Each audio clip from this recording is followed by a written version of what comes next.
अस्मिन् गंगा किनारे वयं सर्वेपि छात्राः अत्र उपस्थिताः। मैं आपके मध्य में परिचय कराना चाहूँगा।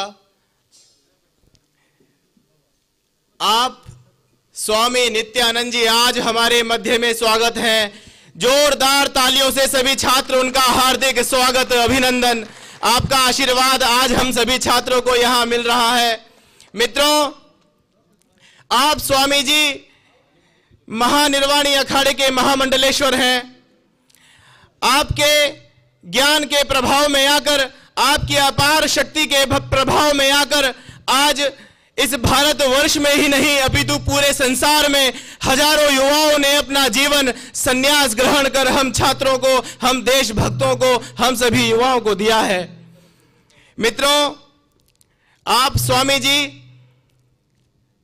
आपके लगभग हजारों युवा सन्यासी अनेक अनेक प्रकल्पों के माध्यम से हम पूरे देश की, राष्ट्र की सेवा करने में लगे हैं।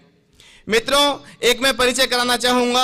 ऐसे ही हमारे मध्य में स्वामी तुर्यानंद जी महाराज उपस्थित हैं। जोरदार तालियों से आपका हार्दिक स्वागत, अभिनंदन। मित्रों, स्वामी तुर्यानंद जी ने युवावस्था में ही संन्यास लिया और आप यूनिवर्सिटी ऑफ मैं स्वामी तुर्यानंद जी से निवेदन करूंगा कि वो स्वामी नित्यानंद जी का परिचय हम सबके माध्यम बीच में रखें। नित्यानंदम, स्वामी जी का परिचय देना तो किसी के लिए संभव कार्य है ही नहीं। मैं कुछ पंक्तियों में केवल इतना बता सकता हूँ कि स्वामी जी के संरक्षण में, स्वामी जी की देखरेख में हमारा मिशन जो है क्या क्या कार्य कर रहा है सनातन धर्म के लिए, हिंदू धर्म की सेवा के लिए। स्वामी जी का जीवन और स्वामी जी के सभी सन्यासियों का, सभी संस्था और संगठनों का जीवन किस तरह से समर्पित है। तो स्वामी जी के संरक्षण में 1200 से भी ज़्यादा शहरों में, दुनिया भर में नित्यानंद ध्यानपीठम के केंद्र हैं। विश्व भर से लाखों करोड़ों भक्त लोग स्वामी जी के जो हैं प्रतिदिन स्वामी जी का सत्संग सुनते हैं। स्वामी जी यूट्यूब और इंटरनेट पे सुने जाने वाले दुनिया के सबसे प्रचलित, सबसे प्रसिद्ध गुरु हैं। दुनिया में सबसे ज़्यादा लोग इंटरनेट पे और यूट्यूब पे अगर किसी को सुनते हैं, किसी गुरु को फॉलो करते हैं, तो वो स्वामी जी परमहंस नित्यानंद जी को ही फॉलो करते हैं। तो आज का जो युवा वर्ग है, जैसे आप सभी लोग युवा हैं, आज का जो युवा वर्ग है, चाहे भारत का हो, चाहे विश्व में भारत के बाहर हो, वो सभी लोग स्वामी जी से सबसे ज़्यादा आत्मीयता रखते हैं, स्वामी जी की सबसे ज़्यादा सीख प्राप्त करते हैं और अपना जीवन सुधार रहे हैं। स्वामी जी का जो मुख्य संदेश है युवाओं के लिए वो है जीवन मुक्त जीवन जीना। तो इसी प्रकार से और भी सनातन धर्म की अनेक सेवाएं स्वामी जी के द्वारा हो रही हैं। हमारे भारत में कई मंदिर हैं, अनेक आश्रम हैं। बेंगलोर में स्थित स्वामी जी का नित्यानंद ध्यानपीठम हेडक्वार्टर से स्थित है। हैदराबाद, तमिलनाडु, वाराणसी, अनेक जगह आश्रम और केंद्र हैं। और हरिद्वार में भी बहुत ही शीघ्र स्वामी जी का आश्रम बनेगा। और आप सभी लोग स्वामी जी का सत्संग प्राप्त करिए और आनंद लीजिए। धन्यवाद। मित्रों, इसी संध्या काल को मैं आगे बढ़ाते हुए एक परिचय आपके माध्यम में कराना चाहूँगा। स्वामी शरदपुरी महाराज जी हमारे मध्य में उपस्थित हैं। जोरदार तालियों से आपका हार्दिक स्वागत, अभिनंदन। मैं निवेदन करूंगा विकास तिवारी जी से, जो अपने यहाँ मंडल के मंडल अध्यक्ष हैं भाजपा के, वो कृपया आएं और स्वामी जी का माल्यार्पण कर स्वागत करें। विकास तिवारी जी।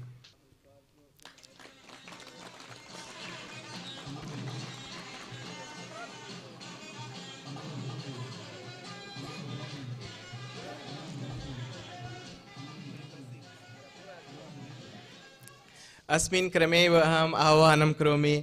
संजय चौहान जी अस्माकं मध्ये उपस्थिताः सन्ति। ते कृपया आगच्छतु, वन्दन् माल्यार्पण कृत्वा स्वामी महोदयानां स्वागतं कुर्वन्तु। संजय चौहान जी। मित्रों, अस्मिन् क्रमे एव अस्माकं मध्ये प्रेम शंकर जी मंडल उपाध्यक्ष ये अत्र उपस्थिताः सन्ति। ते कृपया अत्र आगत्वा स्वामी महोदयस्य माल्यार्पण कर स्वागत कुर्वन्ति। सदाशिव समारंभां शंकराचार्य मध्यमाम् अस्मदाचार्य पर्यन्तां वन्दे गुरु परंपराम्।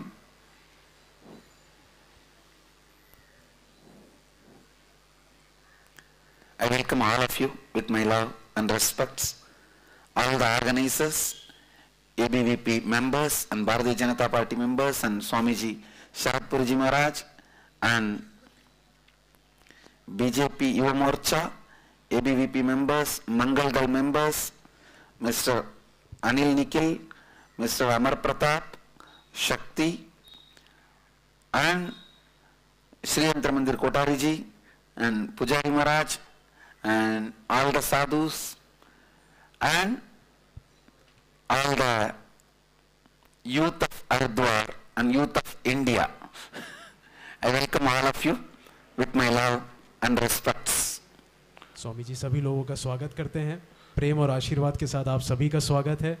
जितने भी माननीय गणनीय लोग यहाँ पर उपस्थित हैं, अखिल भारतीय विद्यार्थी परिषद, भाजपा के लोग और श्री यंत्र मंदिर के संचालक और माननीय संतगण, आप सभी लोग हरिद्वार के युवा और भारत के युवा वर्ग हैं, आप सभी का स्वामी जी हार्दिक स्वागत करते हैं।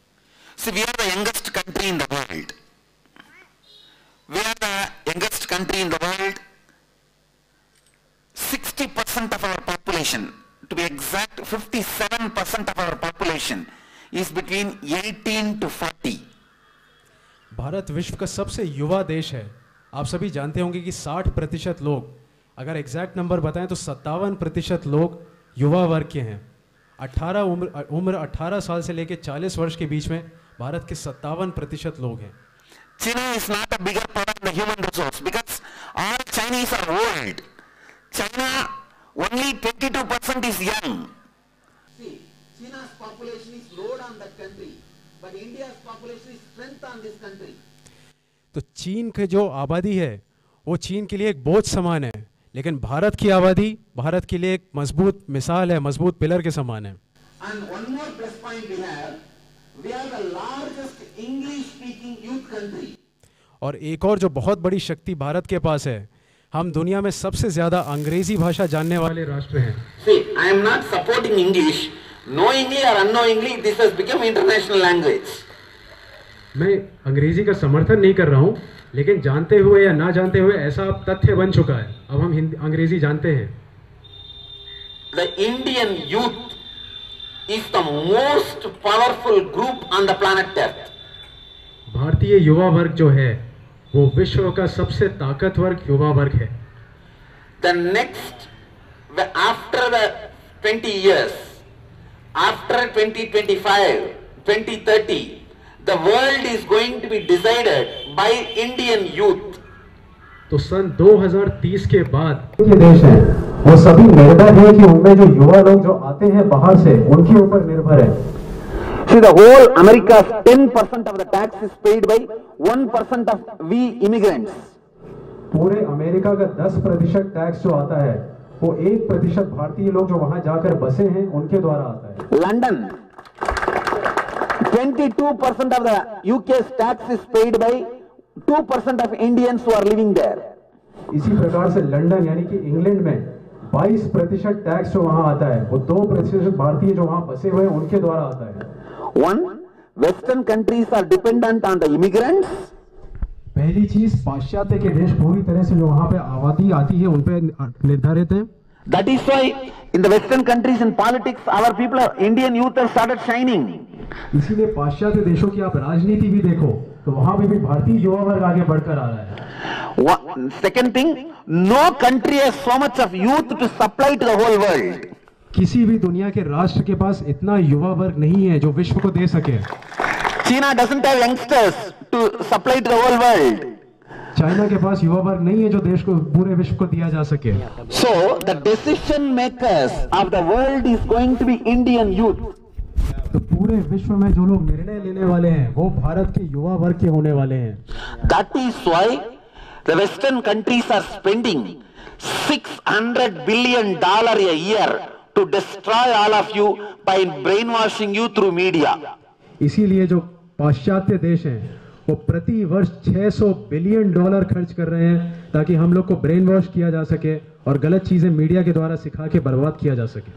Through the cinema, through the media, through the print media, through every channel, they are trying to brainwash us because you are going to be the decision makers in next 25 years. अगले 25 वर्षों के अंदर अंदर आप सभी लोग जो है निर्णय कर्ता बनने वाले हैं। इसीलिए पाश्चात्य देश प्रिंट मीडिया हो चाहे टेलीविजन मीडिया हो चाहे सिनेमा हो इन सब के द्वारा आपको दुष्प्रचार करके भ्रमित कर रहे हैं। See, you are not going to be just power in India because so much of human beings we are supplying to the whole world. You are all going to be the power center in many countries as the decision makers. तो आप सभी लोग केवल भारतवर्ष में ही ताकत का केंद्र नहीं होंगे, आप पूरे विश्व में ताकत का केंद्र होने वाले हैं, क्योंकि भारत के ही युवा वर्ग जगह जगह जाकर बस रहे हैं। That is why they are constantly brainwashing you, how you should dress, how you should have haircut, how you should think, how you should speak. In every way they are trying to penetrate their ideas into your system. इसीलिए पाश्चात्य के देश हर प्रकार से आपके अंदर अपने विचारों को डाल रहे हैं, किस प्रकार से आपको कपड़े पहनने चाहिए, किस प्रकार से आपको बाल कटाने चाहिए, किस प्रकार से आपको संगीत सुनना चाहिए। हर आइडिया जो है, हर विचार जो है, पाश्चात्य के देश आपको गुमराह करने के लिए दे रहे हैं। There are many multinational companies, especially the idea-based companies, like a media-based, ideological spreading companies. They are doing business in this country for loss. तो कई सारी ऐसी कंपनियां हैं पाश्चात्य देशों की जो नुकसान उठाने के बाद भी वो बिजनेस कर रही है, क्योंकि उनका कार्य यही है कि अपने जो विचार हैं उनको आपके अंदर पहुंचाएं और भ्रमित करें। They are not bothered about immediate income, but they are bothered about brainwashing a huge future of the world and taking you away from the Bharat culture. इन कंपनियों का उद्देश्य ये नहीं है कि वो प्रॉफिट कमाएं या वो लाभ कमाएं, इनका उद्देश्य है कि आपको पूरी तरह से ब्रेन वॉश कर दें और जो भारतीय संस्कृति है उससे दूर ले जाएं। See, they know whether they want it or not, the future is going to be in your hands, the Indian youth. तो ये कंपनियां जानती हैं कि अगर वो चाहें या ना चाहें वो कुछ नहीं कर सकते, भविष्य जो है वो भारतीय युवा वर्ग के ही हाथ में होने वाला है। So please understand, the one and only thing you need to understand is don't become prey for their conspiracy. तो केवल एक बात जो आपको समझनी चाहिए वो ये है कि आप इन कंपनियों का शिकार ना बने, इनकी जो कॉन्स्पिरेसी है, जो दुष्प्रचार है, उसका शिकार ना बने। See, mainly what they are trying to give you, their lifestyle full of depression, drug and naturally death, suicide. ये कंपनियां आपको क्या दे रही हैं? अगर आप देखें तो ये आपको अपनी जीवन शैली देना चाह रही हैं, और उनकी जीवन शैली किस पर आधारित है? डिप्रेशन, ड्रग्स, और उससे क्या होता है? आत्महत्या। See, in US, 66% of the population takes every day some or other psychiatric drug. America की बात करें तो वहां पे 66% जो उनकी आबादी है वो प्रतिदिन कोई ना कोई प्रकार का ड्रग अवश्य लेती है। See, from morning waking up to night sleeping, they have to take some drug, psychiatric pill. Only then they can sleep. That kind of population, 66%. तो 66% अमेरिका की आबादी ऐसी हो चुकी है कि सुबह से लेकर रात के बीच में उनको किसी न किसी एक प्रकार का मनोवैज्ञानिक ड्रग यानी कि दवा लेने की आवश्यकता जरूरी हो चुकी है। They are only a 400-year-old civilization. ये केवल 400 साल पुरानी सभ्यता है। And already it is collapsing. The amount of depression, the amount of addiction, the whole civilization is collapsing. और इतने कम समय में ही पूरा जो सभ्यता है, पूरा सिविलाइजेशन वो ऑलरेडी टूटने की कगार पर आ चुका है। डिप्रेशन हो चाहे को, उन सब चीजों के कारण वो पहले से ही टूट रहे हैं। अब When I see, we bought a property in Los Angeles, to build an ashram. That street was named as a historic route. I asked why. They said, "Oh, this road is 90 years old, so it is historic road."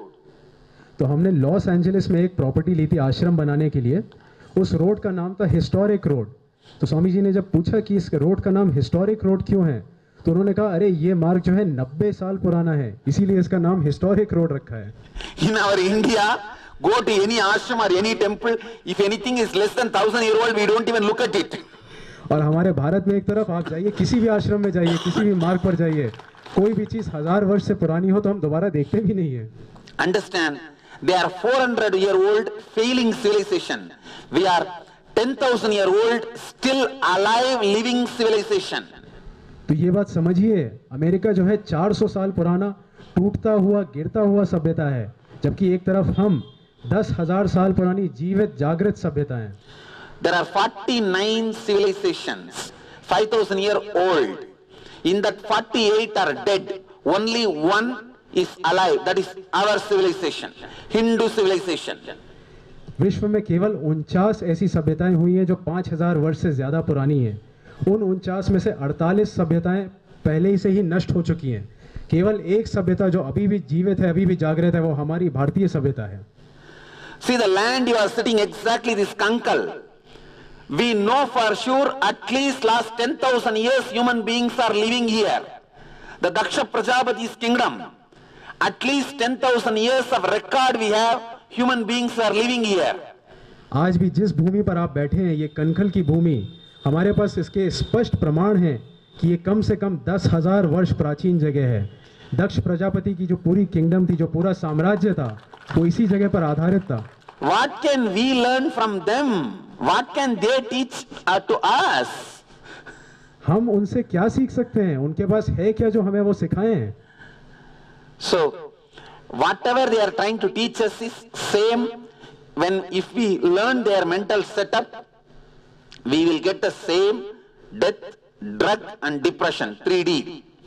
तो अगर हम उनके द्वारा सिखाई जाने वाली चीजें सीखेंगे तो हमें भी वही मिलेगा जो उनके पास है, यानी कि ड्रग्स, डिप्रेशन, अवसाद और death, 3D. See that only one statement, what I want to tell you all, remember, get modernized, don't get westernized. तो मैं केवल एक आपको महत्वपूर्ण तथ्य बताना चाहता हूं जो आपको याद रखना चाहिए। आप मॉडर्नाइज्ड होइए, लेकिन वेस्टर्नाइज्ड ना होइए। Get modernized, nothing wrong. Get all the gadgets, use all the technology, but don't get westernized. Let your thinking pattern be based on our tattvas, our darshanas, our Advaita, our Sankhya, our Hindu spiritual principles.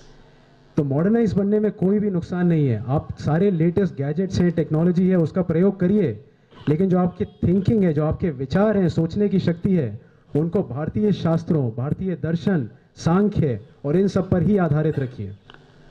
See, I am moving around with all types of people, all types of civilization. I am seeing human beings very closely. They come to me opening up their problems, asking for solution. I know the minds of the human beings. मैं विश्व में सब जगह भ्रमण करता हूँ। हर प्रकार की संस्कृति के लोग मेरे पास आते हैं। वो मेरे पास आते हैं, मुझसे सॉल्यूशंस पूछते हैं, मुझसे प्रमाण मांगते हैं। तो उन सब से इतने नजदीक से मैं बात करता हूँ, इसलिए मुझे उनका माइंडसेट पता है। I am not speaking out of ego or arrogance. मैं ये किसी भी अहंकार या किसी भी और दुष्प्रभाव के कारण नहीं बोल रहा हूँ। I am telling you the truth. मैं आपको स्पष्ट सत्य बता रहा हूँ। See, when a Westerner falls into depression, fails in his life, even a small failure, he does not have a stick to stand up to recoup himself or heal himself. जब पाश्चात्य देशों का कोई भी नागरिक अगर डिप्रेशन में, अवसाद में पड़ जाता है, तो उसके पास ऐसा कोई भी समाधान नहीं है जिस पर वो खड़ा होकर पुनः उठ सके।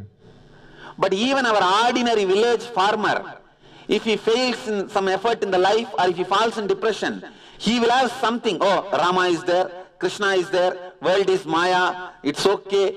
He will have some good ideas to heal himself and recoup and start running his life. और दूसरी तरफ हमारे देश में एक गरीब जो किसान है, गांव का किसान, वो भी अगर डिप्रेशन में या अवसाद में पड़ जाता है तो उसके पास कोई ना कोई उपाय रहता है वापस आने के लिए। राम का नाम लेकर, कृष्ण का नाम लेकर, ये विचार रखकर कि वो जगत तो पूरा माया है, इन सब विचारों के द्वारा वो पुनः उठ के खड़ा हो सकता है। See, we have our Hindu identity, our tattvas, our shastras, our spiritual scriptures, they are built on self-healing mental pattern. तो हमारे जो शास्त्र हैं, हमारे जो तत्व हैं, जो ज्ञान है हमारा, वो सभी जो है वो सेल्फ हीलिंग यानी अपने आप अपनी चिकित्सा उनके द्वारा कर सकते हैं, इस पर आधारित है। I tell you, they may be having big roads, huge dams, amazing cars, helicopters, airports, flights, they may have everything, but people are depressed. What is the use?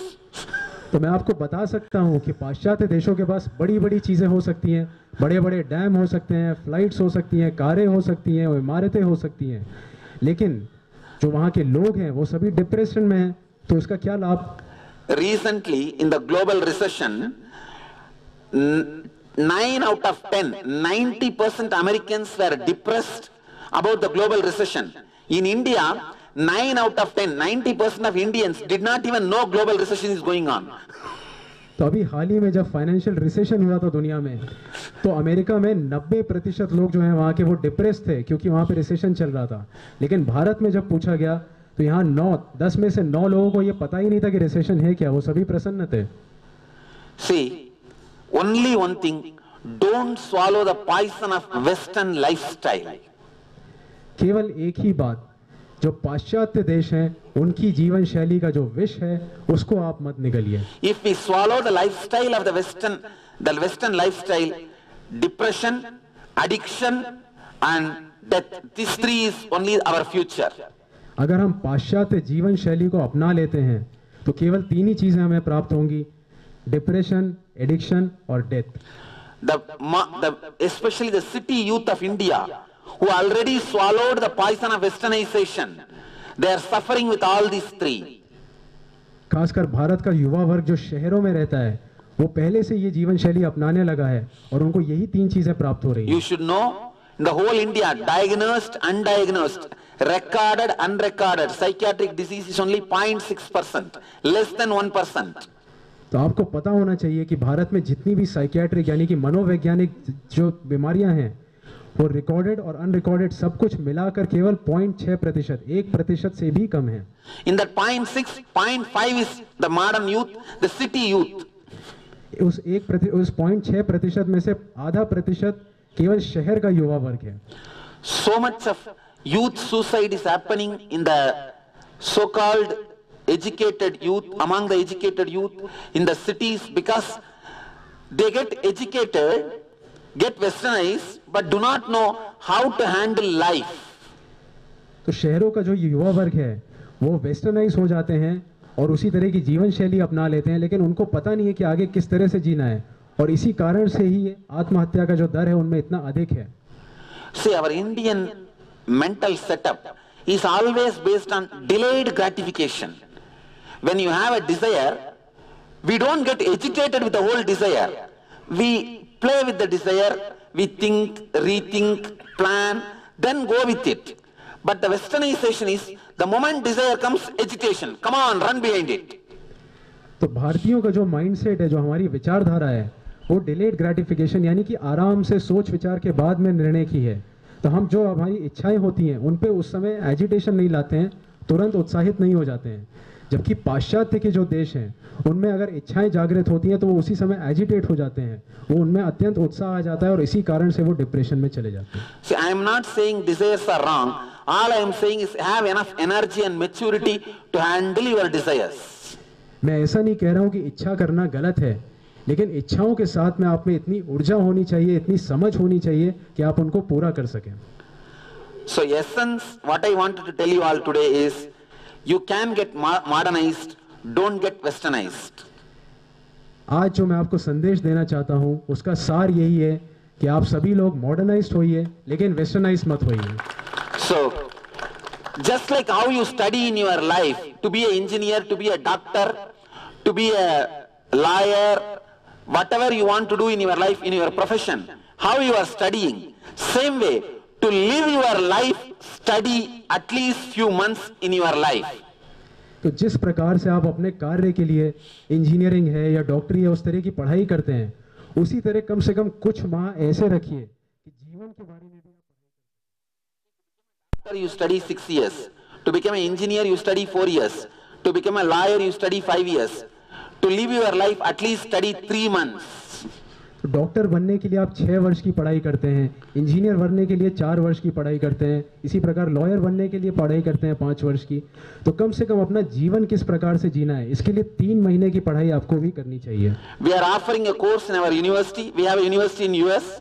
Through that university, we are offering a course, just 3 months course, to make decisions in the life, to have emotional quotient and spiritual quotient.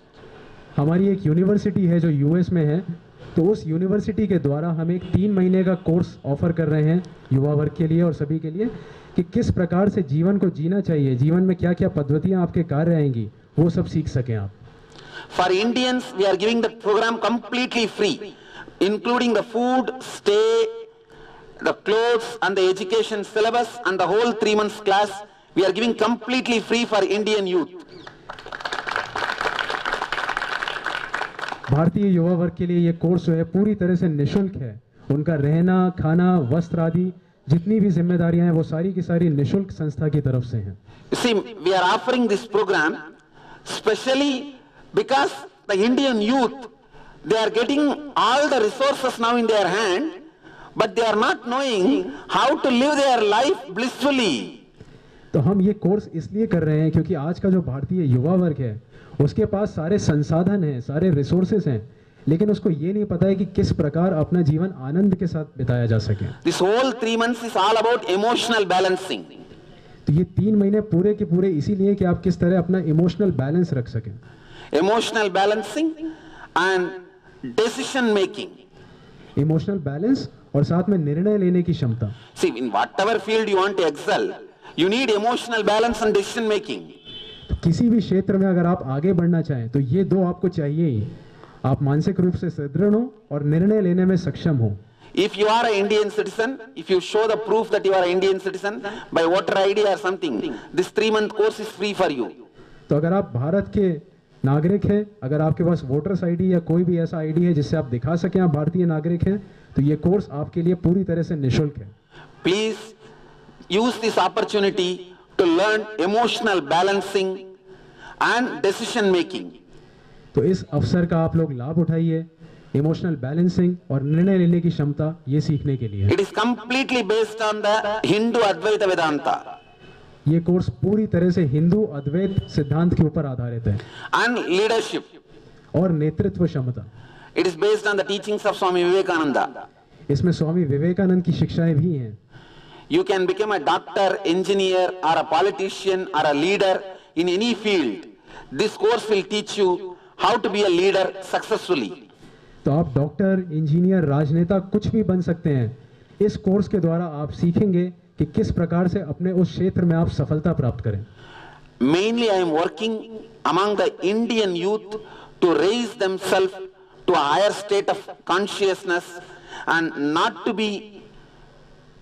become a victim of the Western conspiracy. मैं मुख्य रूप से भारत के युवा वर्ग के साथ कार्य कर रहा हूं ताकि उनकी जो चेतनता है उसको उच्च स्तर तक उठा सकूं और वो पाश्चात्य संस्कृति के शिकार ना बने। So I request all of you and I conclude my message with this one statement: get modernized but don't get westernized. तो मैं आप सबसे फिर से अनुरोध करता हूं और मैं अपना आज का भाषण समाप्त करूंगा इसी एक स्टेटमेंट, इसी एक पंक्ति के साथ कि आप सभी लोग मॉडर्नाइज तो होइए लेकिन वेस्टर्नाइज ना होइए। So soon if we start the ashram in Haridwar, we will offer the course in Haridwar also. तो बहुत ही शीघ्र हम जब हरिद्वार का आश्रम शुरू करेंगे ये कोर्स हम हरिद्वार में भी उपलब्ध कराएंगे। धन्यवाद। I thank you all for being here. My blessings to all of you. Be blissful. मैं आप सभी का धन्यवाद देता हूं यहाँ आने के लिए। आप सभी को मेरा आशीर्वाद है। आनंद में रहिए।